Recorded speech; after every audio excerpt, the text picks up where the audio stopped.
dallada isku xidhka dadka naafada ah ee dan ayaa waalidiinta magaalada Cergaabo u qabatay aqoon isweydaarsi wacyigelin ah oo ku wajahan daryeelka ubadka laxaad kala kulankan wacyigelinta oo ay maalgelisay hay'adda UNICEF laguna qabtay hoolka shirarka ee Hotel Gbaad ayaa waxaa ka soo qayb galay waalidiinta haysta carruurta naafada ah ugu horeynbana waxaa kulankaasi ka hadlay gudoomiyaha hay'adda wadaniga ee dan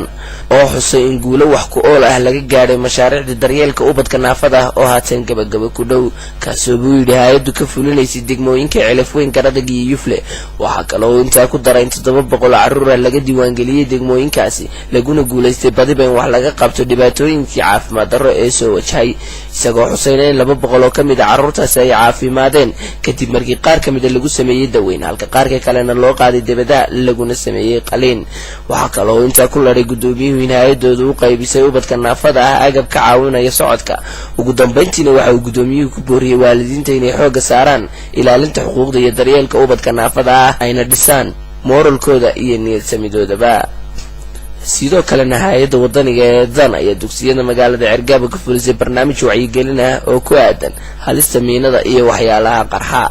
dhanka kalena wafdi ballaaran oo horkacaya agaasimaha ururka dhalinyarada ee Soomaaliya ayaa soo gaadhay magaalada madaxda gobolka Sanaag ee Cergaabo iyagoona dhawaanahanba socdaal ku gaala bixinayay gobolada bariga Somaliland sida Togdheer, Daadmadheedh iyo Sool wafdigan oo sheegay in socdaalkoodu salka ku hayo kurgirida xaaladda dhalinyarada gobolada bariga Somaliland ayaa ugu horeynba waxa ay maanta kulamo la yeesheen maayarka degmada Cergaabo Mudane Ismaaciil Xaaji Nuur iyo qaar ka mid ah ururada dhalinyarada ee magaalada Cergaabo iyagoona sheegay in ay si kici timi doonaan dhanka ay degmada Baran Maxamed Yuusuf Bakayle Cergaabo.